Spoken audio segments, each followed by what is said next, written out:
Welcome to On the Brink with Andi Simon. I'm Andi, and as you know, my job is to get you off the brink. And I like to go find women and men who come and talk to you about things that are going to help you see, feel, and think in new ways. And that's the whole idea of being an anthropologist. When I help you step out and look at what's going on outside of the box you're comfortable in, you begin to see things that help you change your own story. And remember, we live the story. We're also the heroes in our story. And so when you hear someone else telling you their story, you're going to think about, who am I? What am I doing? How can I do this better? What's my purpose? Why do I matter? Today, I am absolutely honored to have Joyce Salzberg with us. Now, I met Joyce through my dear friend Edie Frazier, and she has been a wonderful woman who's been an entrepreneur building a marvelous company called Sunny Days with tremendous purpose as well as success, however you define it. So, Joyce, thank you for being here. Thank you. Thank you for having me, Andy. Let me tell you a little bit about Joyce so you, my audience, know why you should listen carefully. Joyce Salzberg is a distinguished leader in early childhood intervention and developmental disabilities with over 4 decades of experience in healthcare. She's a co-founder and co-CEO of Sunny Days and national provider of early intervention and autism services. And the founder and CEO of Oxford Consulting, which offers therapy staffing and support services to school children and adults with developmental needs.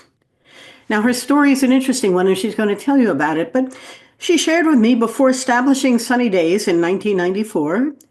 Joyce served as the Associate Executive Director of United Cerebral Palsy of New Jersey, where she oversaw early intervention programs. She had been a member of the New Jersey State Interagency Coordinating Council since 1998, my apologies, and currently serves as acting chair. Her extensive service includes participation on numerous charitable boards, oversight committees, and industry advocacy. She's a Philadelphia native, a first-generation college graduate, and she earned both her BA in comparative religion and MSW from Temple University. She's been honored as a distinguished alumna, inducted into the Gallery of Success in 2011, and the League for Entrepreneurial Women in 2013. In recognition of her contributions, she was awarded an honorary doctorate of humane letters from Temple University, the first ever given by the College of Liberal Arts. And in 2019, she donated $1 million to establish the Joyce K. Salzberg Center for Professional Development, supporting career readiness for liberal arts students. It really is a marvelous story. She's a member of a committee of 200, a global organization of women business leaders, and serves on the advisory board of the Women Business Collaborative.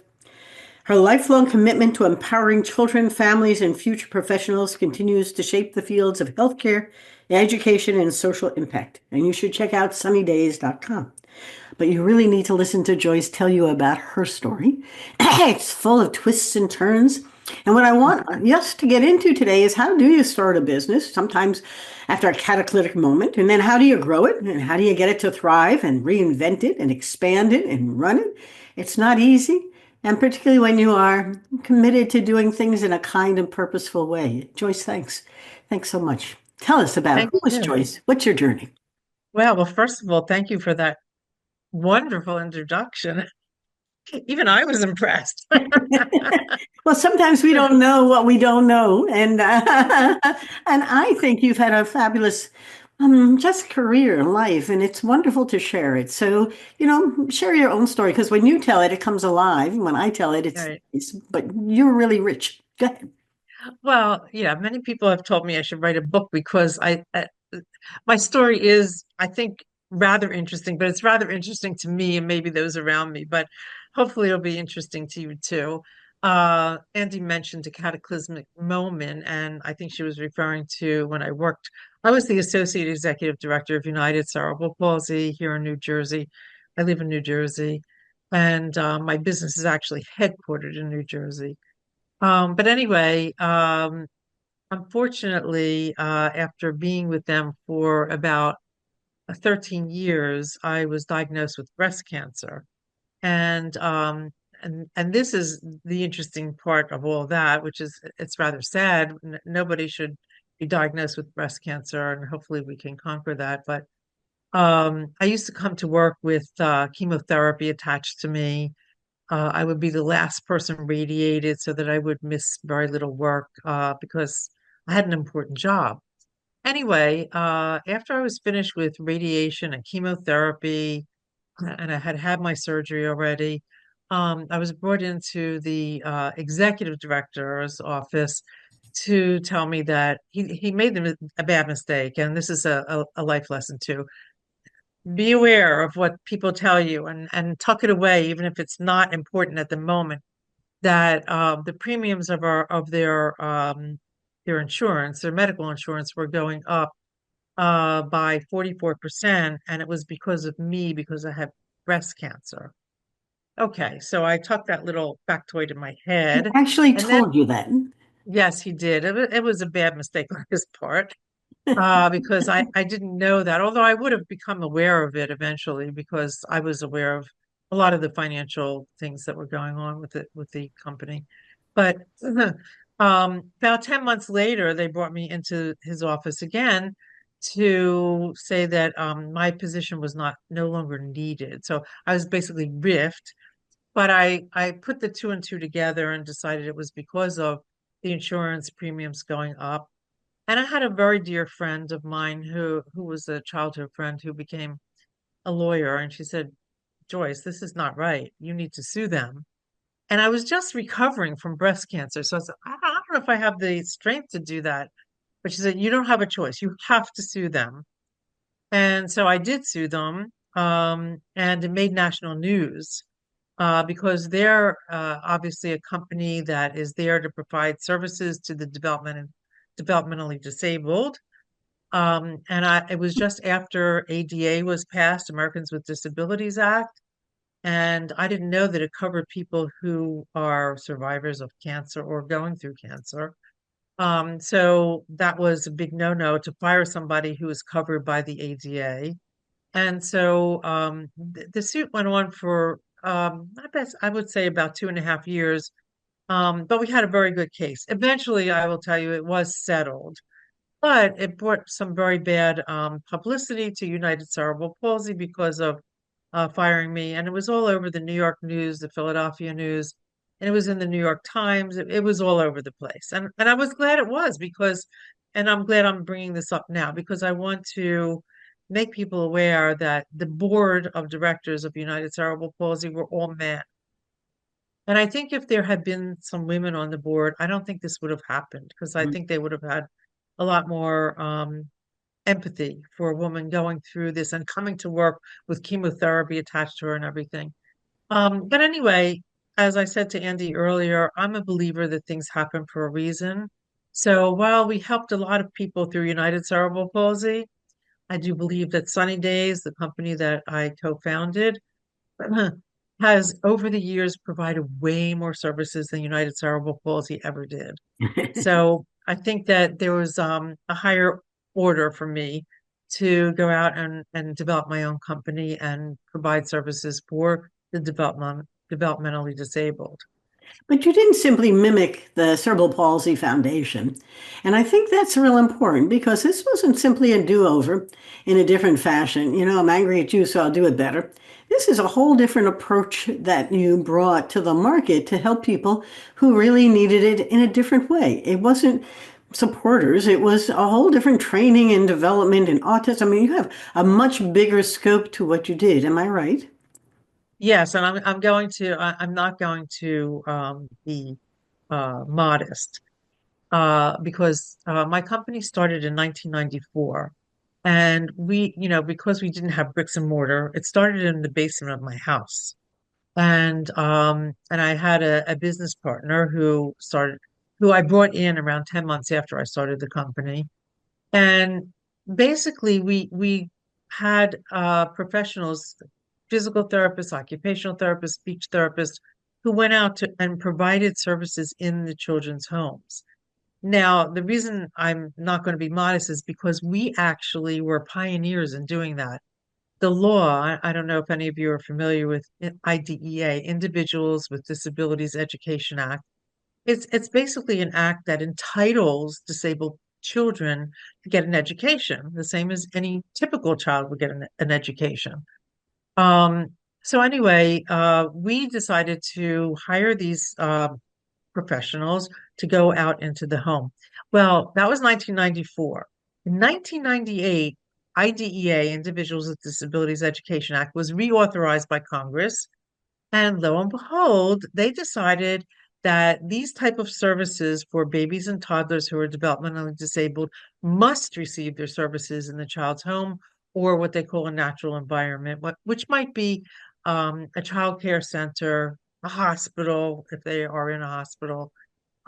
So we were 4 years ahead of the actual law that was passed, Uh-huh. which we're very proud of because we consider ourselves, I guess, pioneers in my industry of early intervention.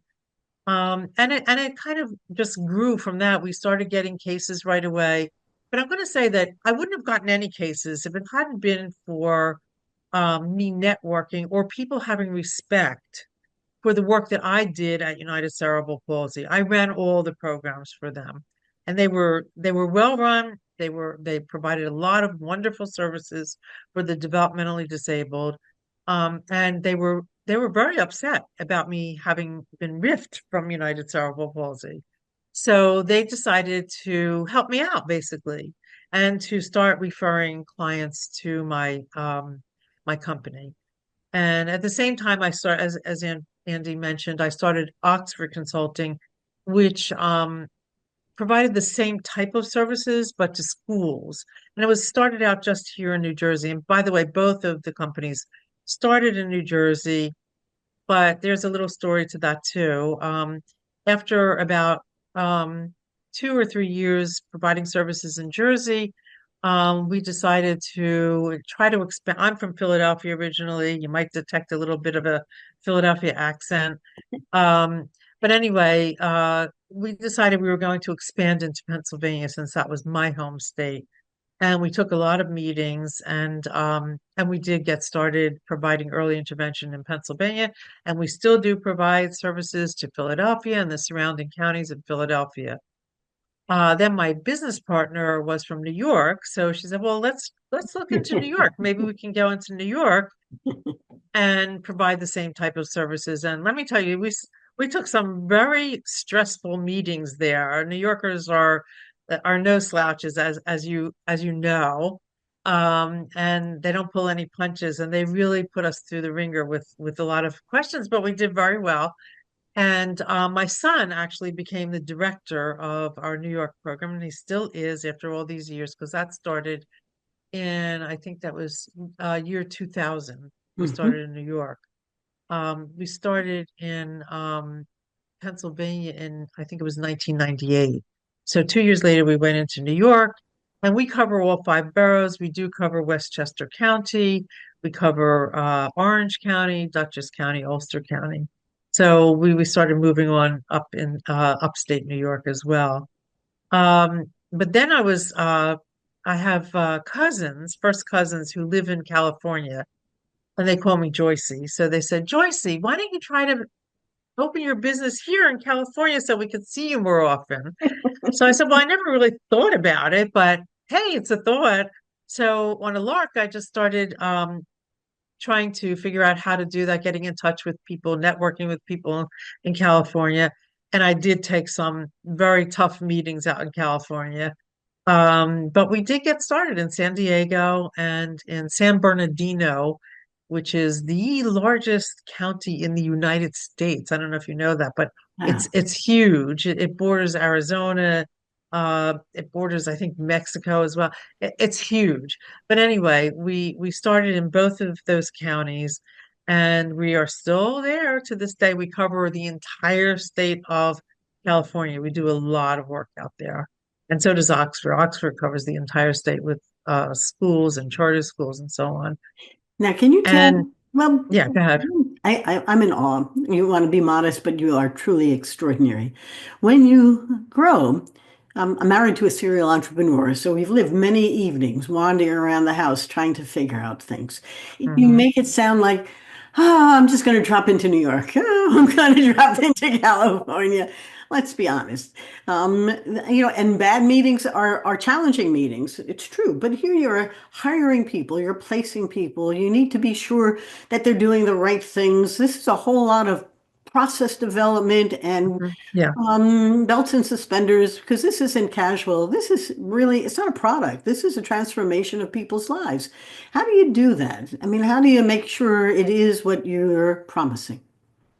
Okay, well, that's a good question. And keep in mind that I do not have business training.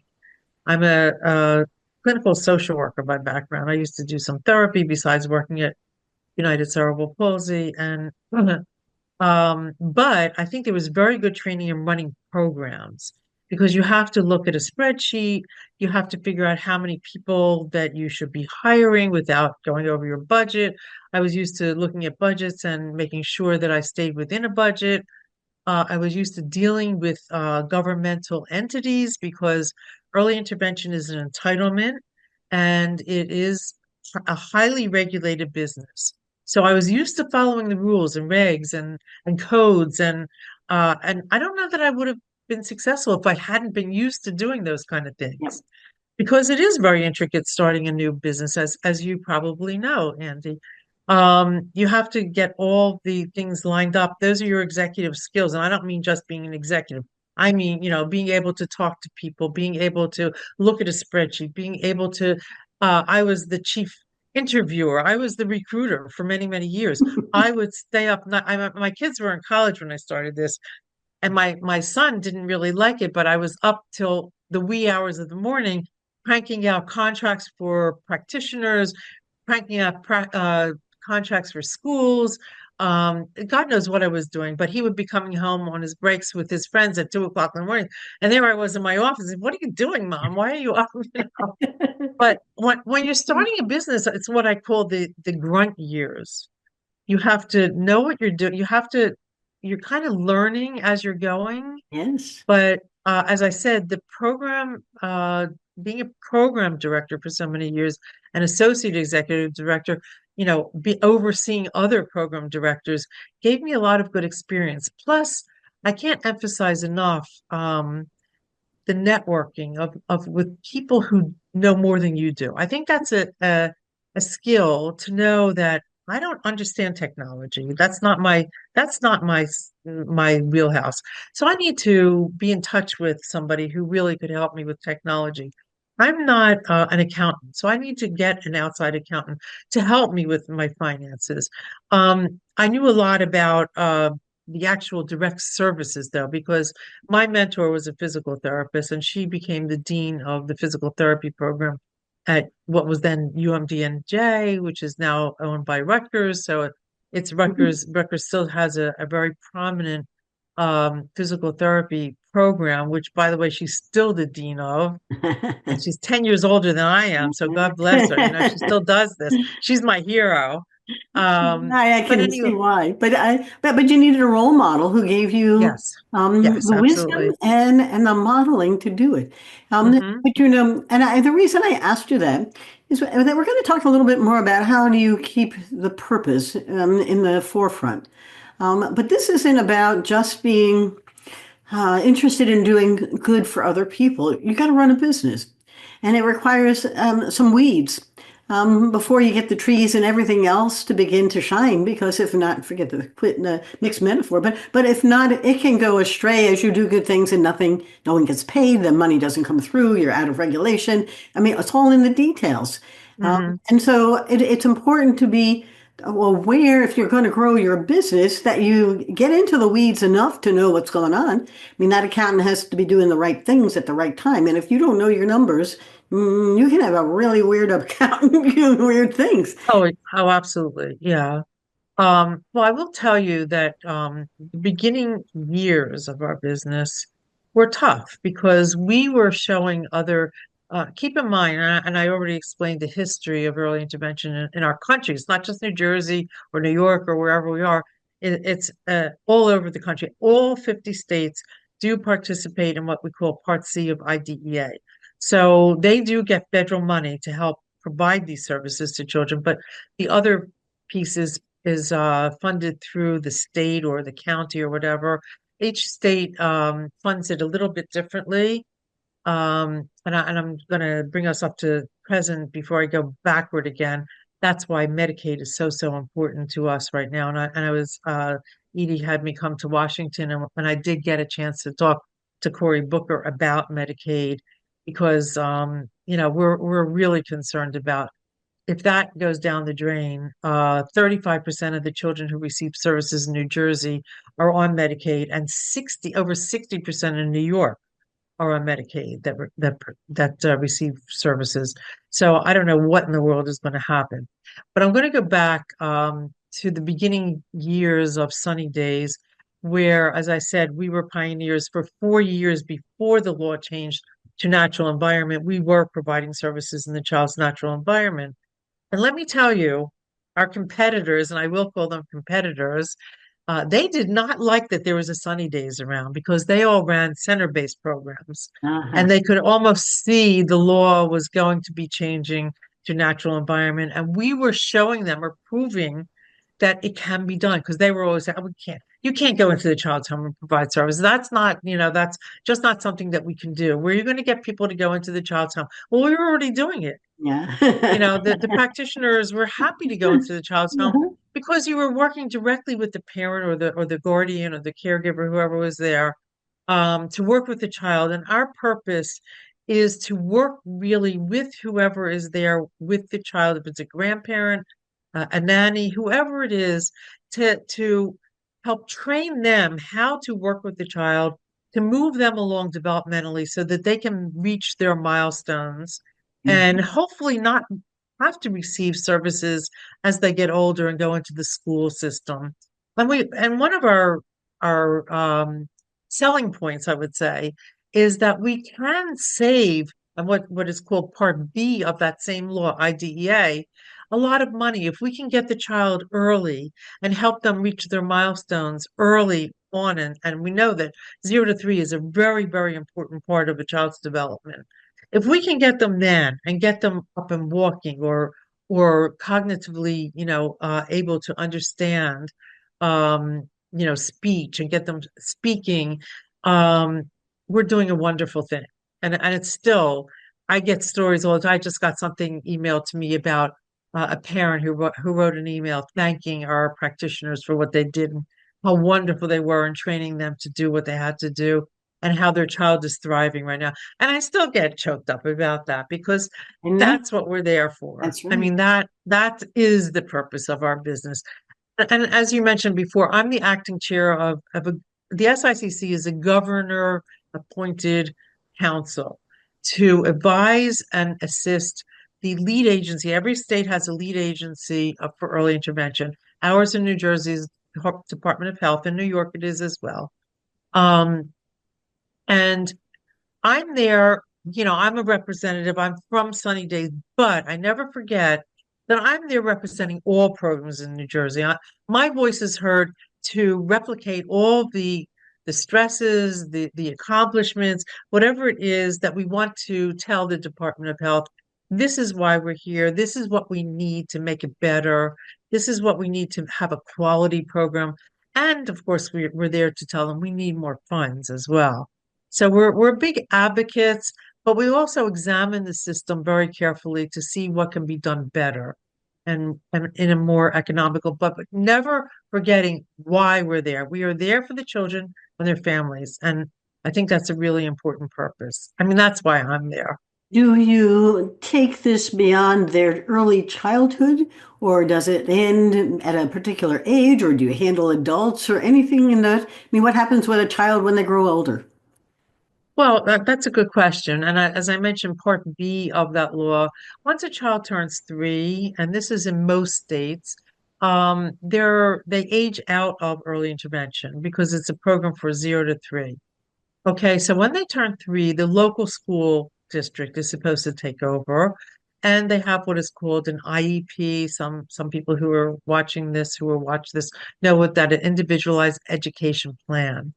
And the district is supposed to pick up where early intervention left off, but it doesn't provide as many services as early intervention does because it has a different purpose. purpose in early intervention is to help train the family to move their child along developmentally during that very critical time between birth and 3 years old. Once they go into a school system, the purpose becomes very child focused, not family focused, child focused, where we want that child to be habilitated enough to be included in all activities with their peers. So if they get physical therapy, it's not to rehabilitate them, to make them have better range of motion or anything.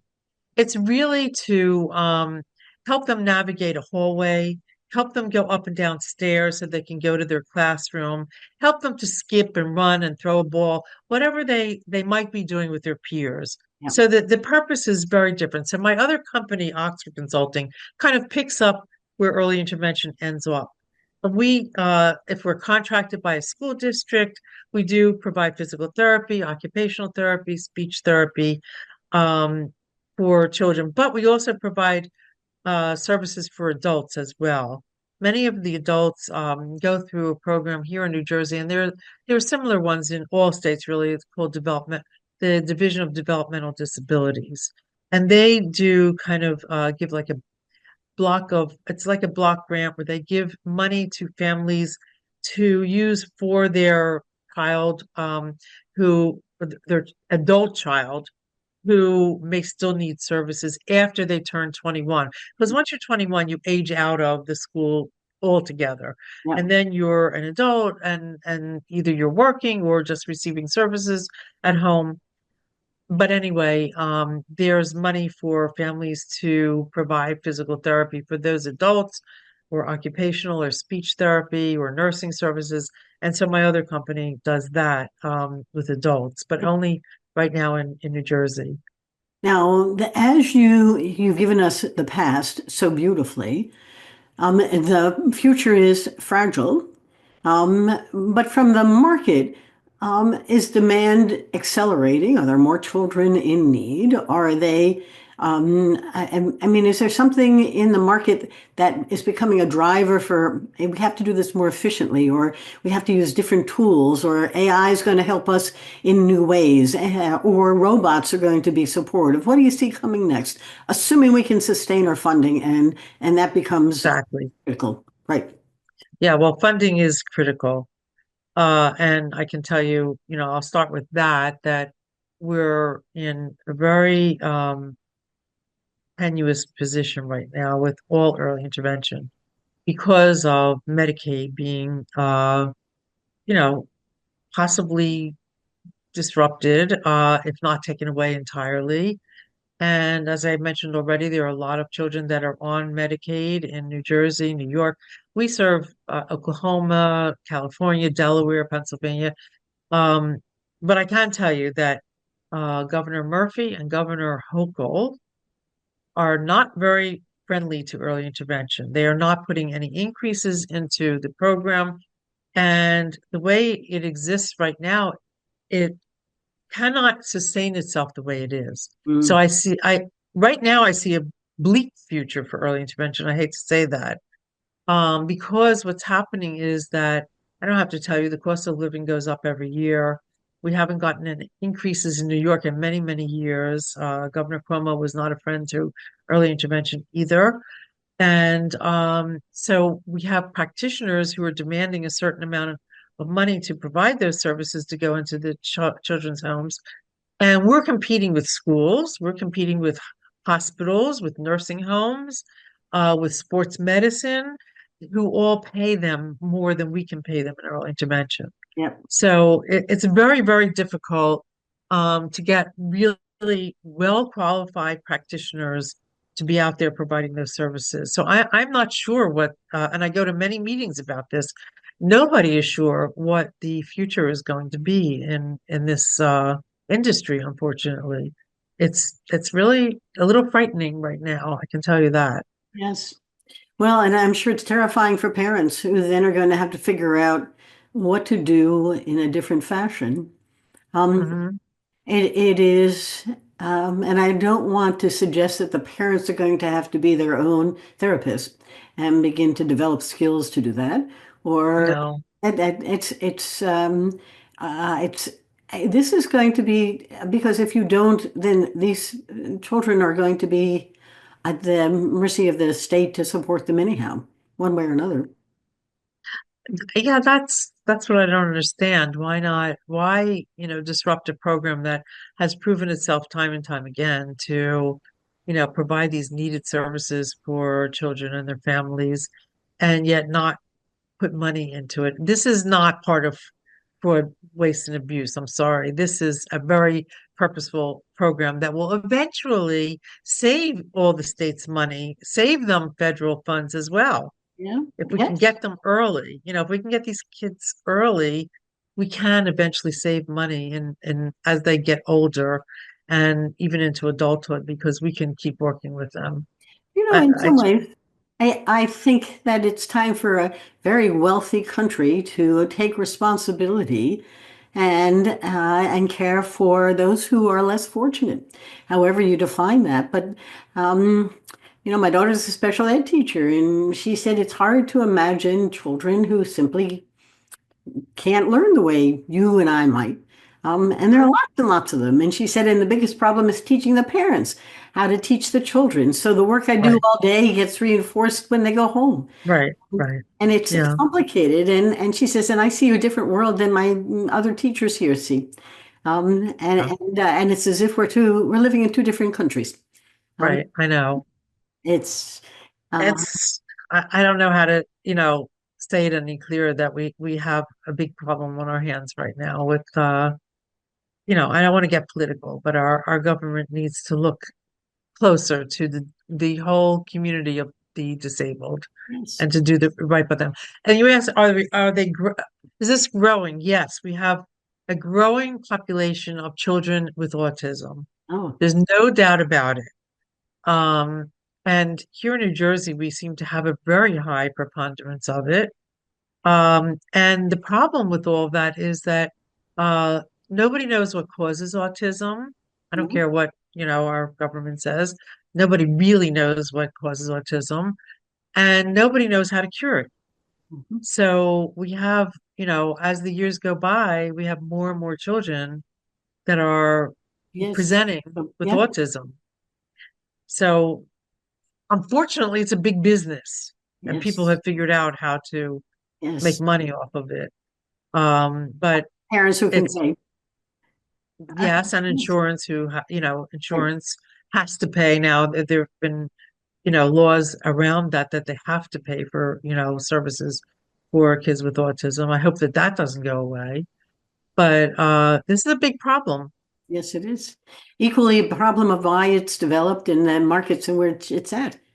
Hmm. We started the conversation with you sharing your own experience as being a breast cancer, a survivor, but going through the whole transformation.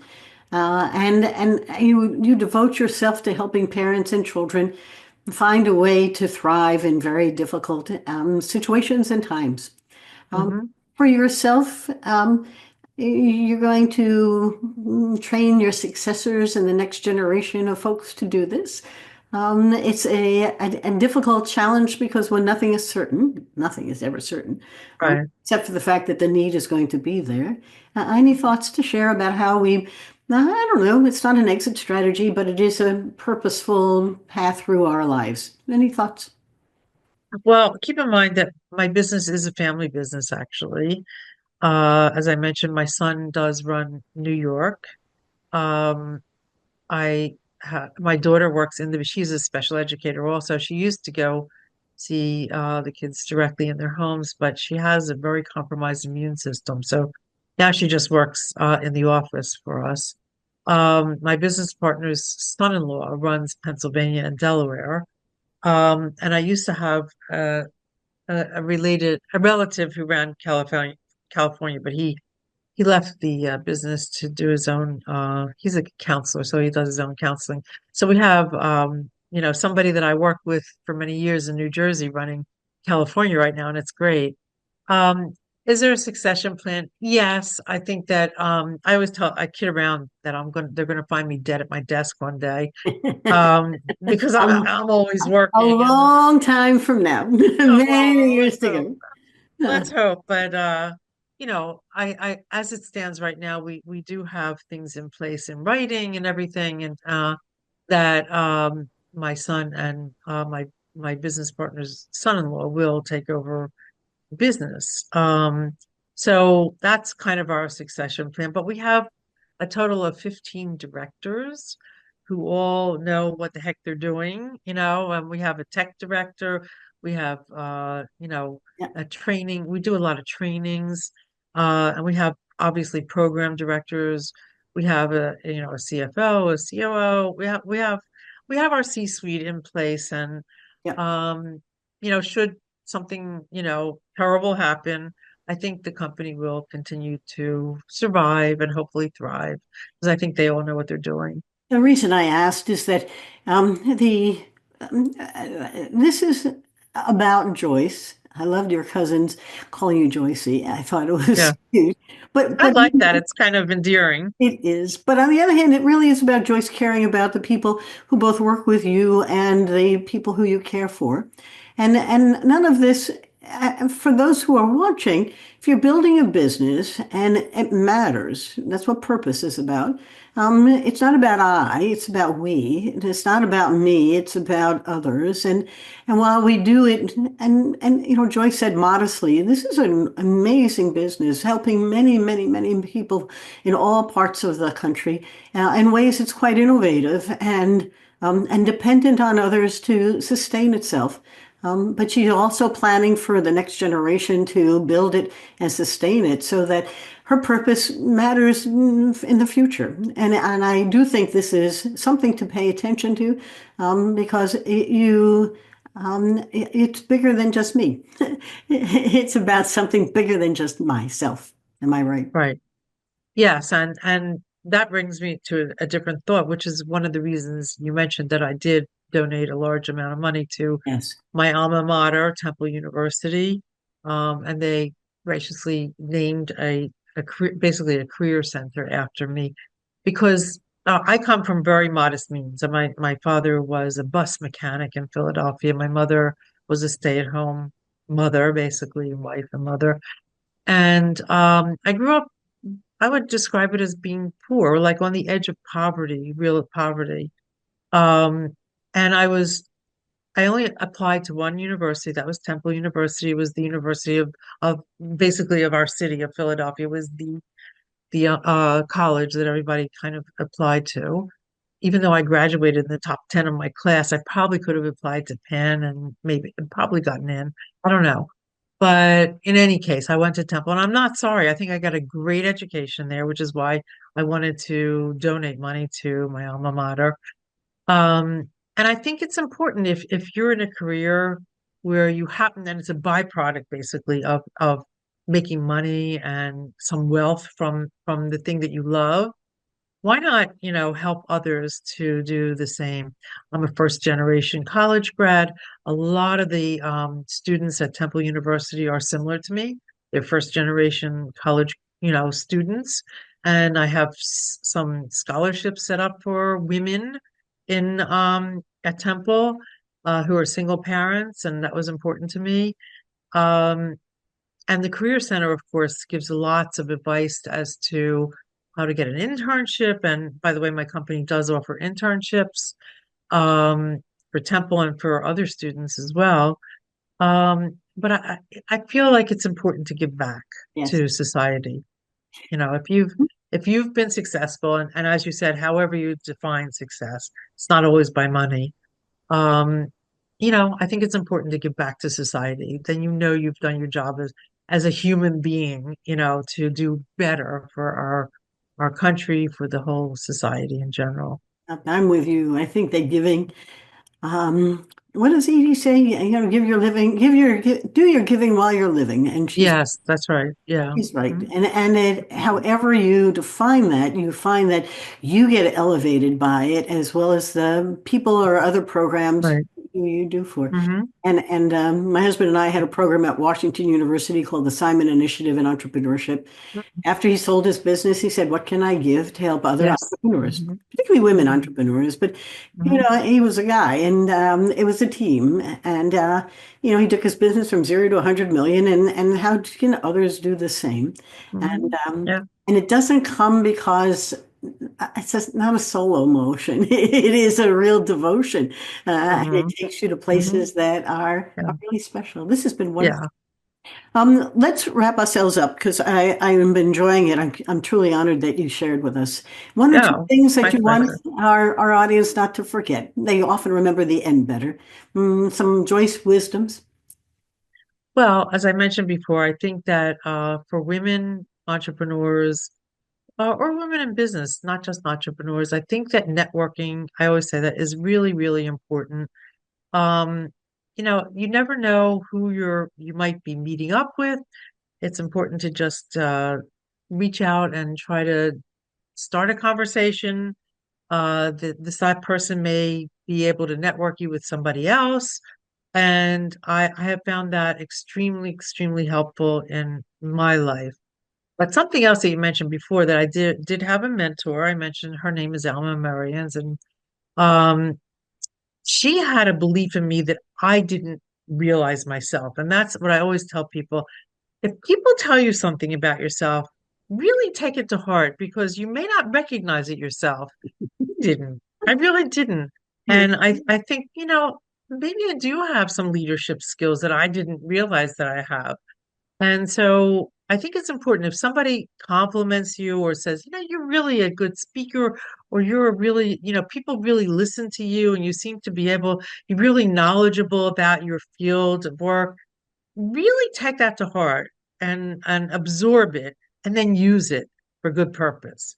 Because I think that will go very far for you. That is my pearl of wisdom rather And picking for them sure. and listen to hear what they mean. Try not to distort it into, well, they must have meant something that wasn't positive. Listen carefully because they Mhm. speak with heart and they Mhm. want to tell you that, you really did a good job. Feed forward. Mhm. And Right. the good people don't let it go to the head, but they hear it in a different way. And I had to give a couple of programs on an imposter syndrome. And as I was preparing for it, I said, I've been an imposter my entire life. And I never paid attention to the fact that, did I know how to be a professor? No. Did I know how to be a banker? No way. Did they know what they were hiring? Not the least. When I got into healthcare leadership, did I know anything about, healthcare? No. And you figure it out. When I got into my You own do. business, Hmm. my PR guy said, "You're a corporate anthropologist that helps companies change." Now, that's 23 years ago, and I'm still doing just that. But did I really think I did that? Well, I knew I was an anthropologist, but I really didn't know what I was going to be doing. But people, they take you on a pathway and you trust. And I do, Yes. there's a path, trust. It's open. Yes. Now, for all of you who come, if you want to know more about Joyce, I promise I will put it into all her bio and stuff on our blog post and on the website. And LinkedIn is usually our friend when it comes to a directory. And so look Yeah. for Joyce Salzberg, Yes. Salzberg, and she has a very lovely LinkedIn page. But that's Oh, become thank you. our directory of choice. But it's Yeah. it's an interesting time.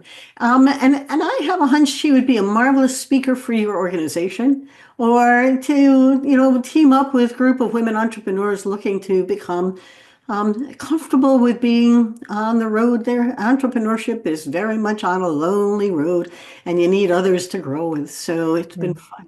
For me, I want to say goodbye. Remember, as an anthropologist, we take observations and turn them into innovations. My job is to help you see, feel, and think about yourself and your business in a new way. And so I bring wonderful women like Joyce Salzberg here to share with you her own journey. And the story is transformative because you're going to see yourself in a new way after listening to her. I see myself in a new way as I'm listening. And I'm saying, there's so much sharing that we can do that can help you become the woman or the man you would like to be.